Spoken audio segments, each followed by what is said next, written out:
When mediators ask questions, we never make statements because that's your job, is to make the statements and make your own decision. We're just there to guide you through and get you to thinking about what is in your best interest, or in the interest of the other person, or in the interest of your family, or the interest of your community. And the magic of mediation, people have the ability to create their own solutions without your help. That's Kabrina Bass, and this is Well, That Went Sideways, a podcast that serves as a resource to help people have healthy, respectful communication. We present a diversity of ideas, tools, and techniques to help you transform conflict in relationships of all kinds. On this episode, we talk with Kabrina Bass about community mediation as a tool for conflict resolution.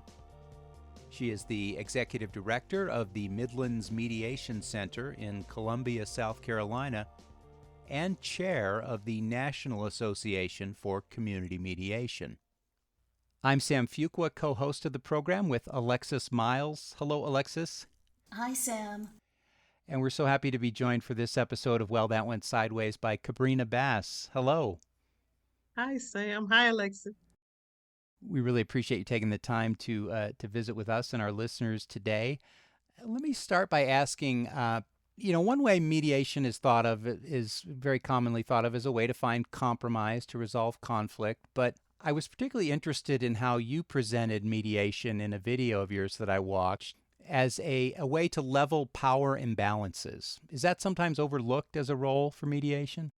I think it's always overlooked. I think a lot of time people think mediation is just what you just said, a compromise. It's really not a compromise. It's an opportunity for two people or two groups of people to come together, allow for their voices and their concerns to be heard, and then together create whatever solution they need to create for whatever issue they're dealing with. It's not necessarily a compromise. It's just a new path forward. It's creating a new story together as to how they're going to move forward in whatever the situation is.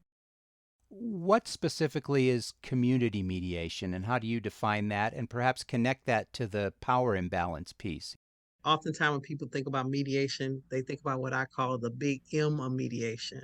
And that's that formal process where people come together with a third party neutral. And that neutral party helps facilitate a conversation with them where they create their own solution. But then there's a larger work, which is the small M of mediation. And that small M of mediation is literally bringing people together so that they can collaborate and create their own path forward. And so in that process, it does balance out some of the power because we all come to the table as equal. And we have this one issue or concern that we want to address, and we work together. And it's more like a conversation that you would have with somebody, to wonder and be curious about things, and not to take so much of a judgment or assumption as to what things mean, but to ask those questions to dig even further. And so imagine in a community where people have housing issues, instead of saying people don't want to pay for rent, let's sit down and have a conversation. What is keeping you from renting new property, or what's keeping you from doing this? And hear from people. Specifically in schools, I always give this example. A kid comes into school late, and we say, you need to get up earlier so you can be here on time. Instead of saying, what's causing you to be late? Is there anything we can do to help you so that you can get to school in a more timely fashion? When we take that second approach, we may discover that this kid is responsible for making sure his 5 other brothers and sisters get up, get their food, get them on the bus before he can even leave to go to school. And so it shifts the whole conversation, the whole dynamics, is when we become curious and find out some other reason why things are occurring, versus assuming what we consider right and wrong is the only answer for a situation or a question. Based on what you just said, Kabrina, could you describe a typical mediation scenario in the community setting? Yeah, in a community setting, I would take the basic one. Let's take a neighborhood. Those are my favorites. And you got somebody whose tree limb is now growing over another neighbor's yard, right? And so there's this big commotion about this tree limb going into the other neighbor yard. And so they calling the police on each other because this limb is over the yard and all these other things, and they want to do something else. But in community mediation, what we can do is talk to both of them separately and ask them would they be willing to come to the table to have a conversation with each other. And in that conversation, it's not just them and the tree limb, but it's them and their families and a tree limb along with their neighbors. So let's bring everybody to the table. Let's have a conversation. So how can we resolve this? And most of the time in these mediation, people just want somebody to hear their story and how they're feeling about this limb being into their yard. And once we get all those feelings and those emotions out of the way, now we can start talking about what's a good solution. And so you don't want the limb over into your yard, but I can't cut the limb from my side of the yard. What can we do? Well, if you come by the house, let me know where you want to cut the limb. Then what I'll do is I'll leave the gate open. You can come over, cut the limb, and take all that material out from the yard. Would that work for you? Yes, that'll work for me. Would that work for you? Yes, that'll work for me. And so then we're able to come up with a solution. And then it released the tension in the whole community because now these two people that's been arguing about a tree limb no longer had that argument anymore because they came up with a solution to resolve it. And then the next thing is, are you going to still be living here after this limb is trimmed? Sure am. Are you going to still be living here? Sure am. So don't you want to be good neighbors with one another? Yeah, we do. And so we move forward and we resolve the issue. And now we know we can talk to each other. When's a good time to come over? How do we approach one another? All those types of things get resolved versus me keep calling the police on you, which I keep telling people calling the police does not de escalate situations, it escalates situations. So let's try to find a conversation that can be had. And maybe I can't go to my neighbor, but maybe there's somebody else in the neighborhood who can act as that third person that can bring both of us together so we can have those conversations. So the idea is to train more people in our community to be willing to be what we call active bystanders and to come in and navigate those types of conversations. So, the people who are the parties in the mediation, do you teach them listening skills or communication skills? What do you do with the parties to the conflict? Yeah, well, we try to in the mediation we don't have a whole lot of time, but we try to remind them of our own biases that we bring to the table and our own experience that we bring. So when we think about conflict, it's not just what just happened near, it's the pattern of what has happened in the past. So specifically with family, it's not what that person did at that moment, but it's the fact that this has happened 2 or 3 times. And because it's happened 2 or 3 times, I expect it to happen again. And that's me as the person that's involved in this conflict. So I have to acknowledge that the reason that I'm feeling this way isn't necessarily because of this one thing, but it's because of a pattern that has been created and a history that we have developed. And so I've created some ways of dealing with this. So when I come into mediation, I have to be reminded we can't go backwards. We got to move forward. We'll listen to your backstory, but how do you move forward? And once you leave here, let's continue to be forward thinking. We understand everything that happened in the past, but how can we move forward? Can we remember and ask questions to see how we can move forward versus constantly going back to what happened? We can't change what happened, but we can create a new path forward. So let's work on creating that path forward. So it's not teaching people how to do these things, but it's giving them a model of how to do it and through the conversation and the dialogue and asking them, can you be curious for a moment? How would this person feel if you said this to them? How would they feel if you made this offer to them? What would they say if you did this? And you already know the answer because you know them. So you're going to come back and say, how can we better do this? You're going to tell me how because you know the person. So one thing I tell people, mediators ask questions. We never make statements because that's your job is to make the statements and make your own decision. We're just there to guide you through and get you to thinking about what is in your best interest or in the interest of the other person or in the interest of your family or the interest of your community. And the magic of mediation, people have the ability to create their own solutions without your help. That's the magic. And I've heard you also say it's magic when we can hear each other. Yes, yes, yes. And I can say so many things have happened even now, even when I'm listening to Roe versus Wade, right? And I'm listening to everybody talk about this word abortion. But is it really about abortion or is it about freedoms? The freedom to make a decision, your own decision, right? And so abortion is just that word that's used that shuts some people down because you said that magic word. But if I ask people, do you think people should have the ability to decide what they want to do or the choices they want to make? Most of us will say, yeah, they should have that choice. That should be something they can do. So is a freedom, this whole freedom of abilities to do things, is that something you think people would like to have? Yeah, we're not going to argue over that. So it's reframing things in a way that people can think outside of those targeted words that we created, you know. And so finding that path forward so that people can make their own choices and their own decision comes right back to empowerment, recognition, and allowing people to have self-determination. And when we talk about this empowerment, it's saying, you know what, you have a voice. What do you want to say? What are your thoughts? And allowing them to be heard. Because sometimes we can't hear. I don't care what somebody said because we out in our mind. I always tell people we talk about 200 words a minute, but we think 400 words a minute.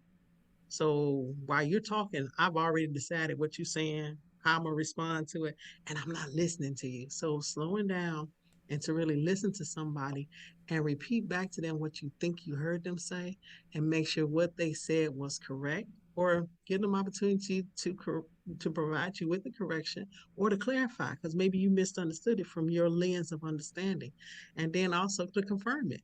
And so when we take time and start practicing that, we'd be like, oh, wow, I really missed that. I did not hear that. And so it is learning those skills of really hearing one another.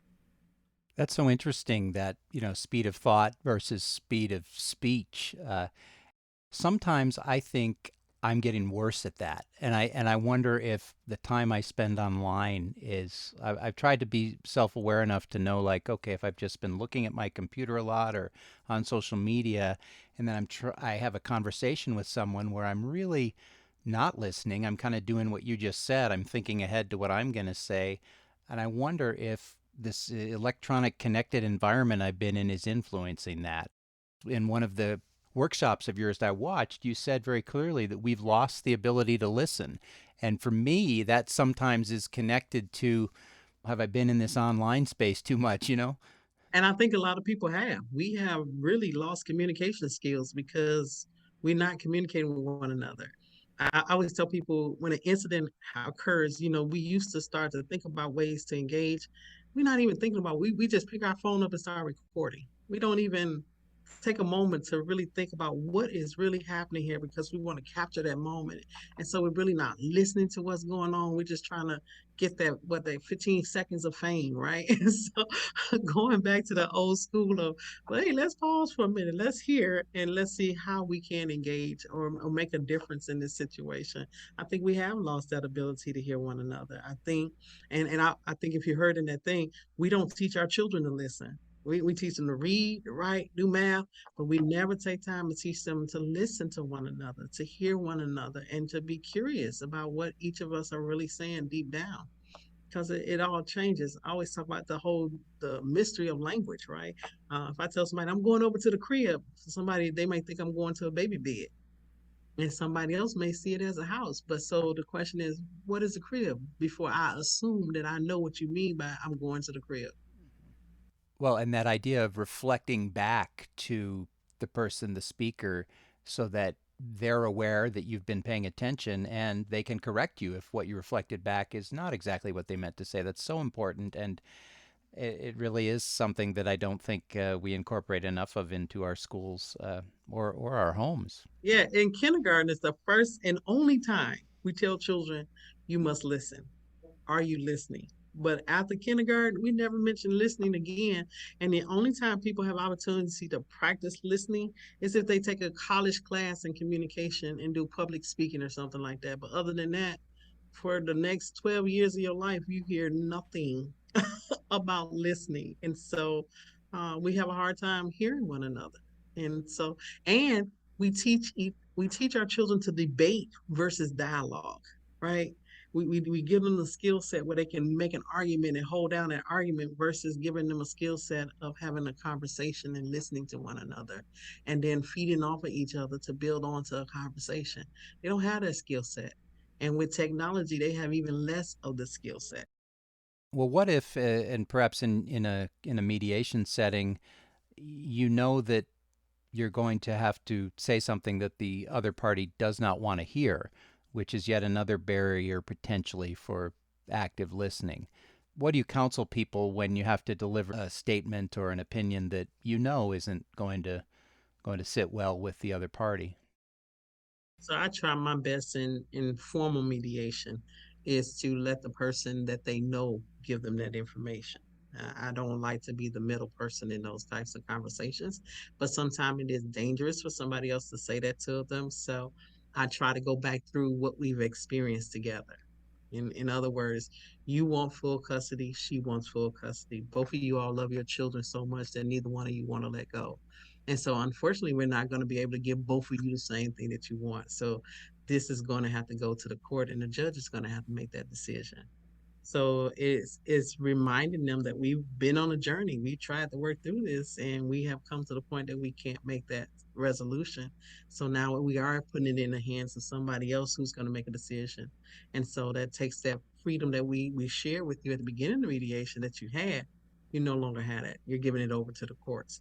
I think when we're into community situations, it's the same thing. Both of you all can't have this, and we tried to come up with other solutions, but we didn't discover another solution. But the good news is you've heard both sides, right? You heard what they wanted, they heard what you wanted. And maybe we won't come right here, right now, but the doors to communication haven't been closed. They haven't. So maybe tonight, as you think about this and you consider it, give each other a call and see if you all can come up with some type of answer that'll help you and your community to move forward. I'm reminded of something you said about feeling brave enough to have difficult conversations. When you're working with people, let's say in a divorce situation, how do you create a space that feels brave enough for people to have those kinds of conversations? I think they have to create the space. I think what I do in my situation, I really believe in ground rules, and I share with people not only in conversations, in mediation, in training, setting the table as to how we will engage with each other is going to be real important. So one of my number one ground rule: let's come to this space and listen generously. Let's not make assumption that we know what somebody else means, but let's be curious as they talk. And instead of saying why, because why questions are really hard, let's think about asking questions like what made you think that would work best for you, or what is the way forward for us? Think about questions that people really can't consider, and then come back with the why question to take it deeper. But I think creating those brave spaces is setting. I'm going to use this diagram here. Is that imagine a container that holds something, right? In order for a container to hold, it has to have these sides around it. So consider half of the side being the structure of a conversation, and then think of the other half of the side being the rules that hold it together. So once I have a structure on how this conversation is going to go, and I give you the rules that's going to help us stay within that structure, that conversation can be held there in a very safe and secure way, where you're brave enough to say what you have to say because you know that there is a structure and there are rules that we have created together. And we said these are the rules that we're going to govern ourselves with. So can't promise you. I always tell people I can't promise you safety, but I can promise you that it'll be a space that you can be brave in. And so therefore you can say what you want to say, knowing that I'm not going to let somebody else cross these rules that we created, and we're not going to go outside of this structure that we created. And what I found is once people know that those two things are there and holding the conversation, they feel more comfortable in saying things. And then when they get the reinforcement and the encouragement and recognition, I think it helps also. I think one thing that I keep thinking about as we're talking here is the reason sometimes we find conversation difficult is because in order for us to hold down our own sense of self, we have to dehumanize the other person. We can't see their humanity. So we make it us against them, those folks. So they're not like us, they're different from us. So always bringing people back to the reminder that we're all human here, and that person has feelings just like you have feelings. And how would they feel if you did this? Or how would they feel if you said that? How would you feel if you heard those things? So bringing people back to the fact that this is a human dialogue and these people have feelings just like you have feelings shifts a lot of conversation, because as long as we allow people to do the us and them, the labels that we put on each other versus no, we're all human. We all bleed, we all cry, we all suffer, we all experience pain. So how do we move forward together? I think that makes the biggest shift and creates the best space to have dialogue and conversation and really deal with difficult situations. To follow up on that and bring it back to the idea of addressing imbalances of power, does that same framework you just outlined work if it's, say, a group of neighbors who need mediation with government, or someone from lower economic circumstances who has an issue with corporation, or someone from wealth? Does that same framework work, or do you have to modify it? It really does work, but it works in a different kind of way. And it's really that emphasis. We come to this space equals. No one's bigger than anybody else. And we do recognize that there are powers that one of us have that the other one does not. But don't consider yourself to be powerless, because your voice has power. And so don't ever forget that you do have power in your voice. You may not be able to make the ultimate decision, but your words will have an impact on the decisions that are made. So it's really empowering. Once again, that empowerment to say, you matter, your voice matter, your thoughts matter. And even if we sit at this table with all of these people that have more power, technically more social power than you, but you still have power because you're at the table. You wouldn't be at the table if you didn't have something to bring to the table. So it's reinforcing that whole concept of a balance, right? And I can balance this conversation by allowing you in or inviting you in, where if you weren't in a mediated type of situation, you may not receive that invitation and you may be overpowered. But because we're here together, you already know my role here is to make sure that your voice is heard.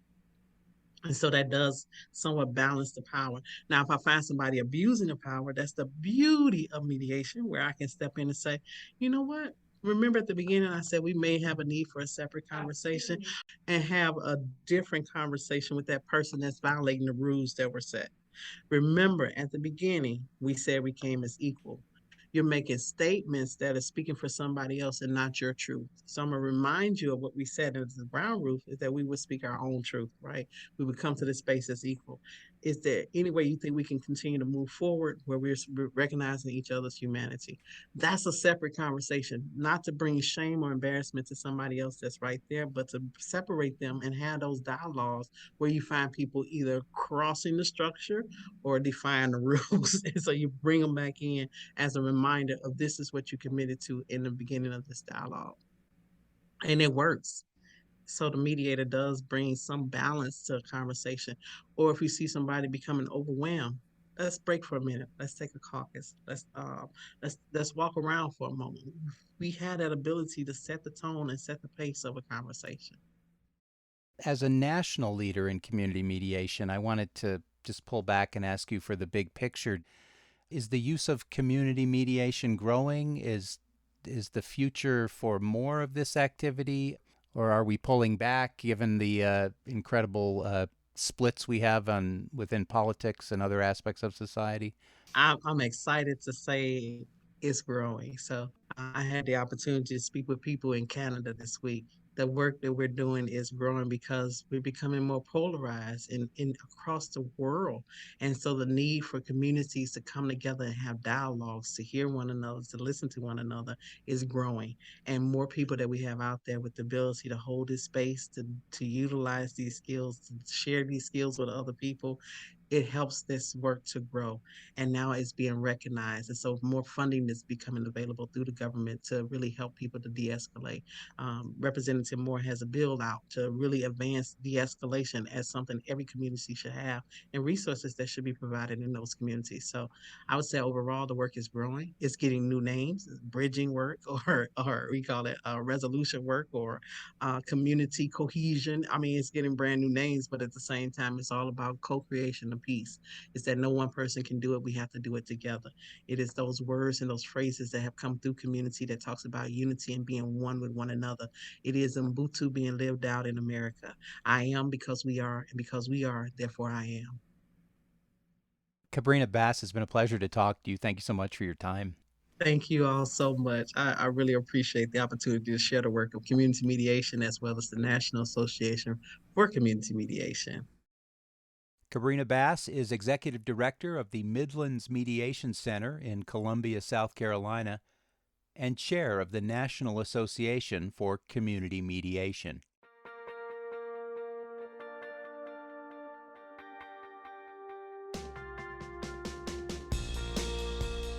Thanks for listening to Well, That Went Sideways.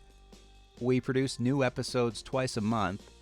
You can find them wherever you get your podcasts and on our website, sidewayspod.org.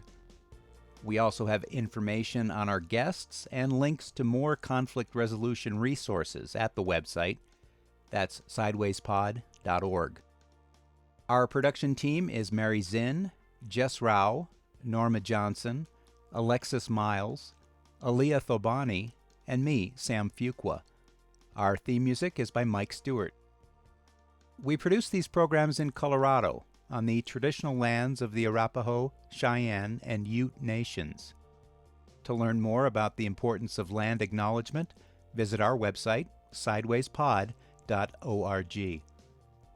And this podcast is a partnership with the Conflict Center, a Denver-based nonprofit that provides practical skills and training for addressing everyday conflicts.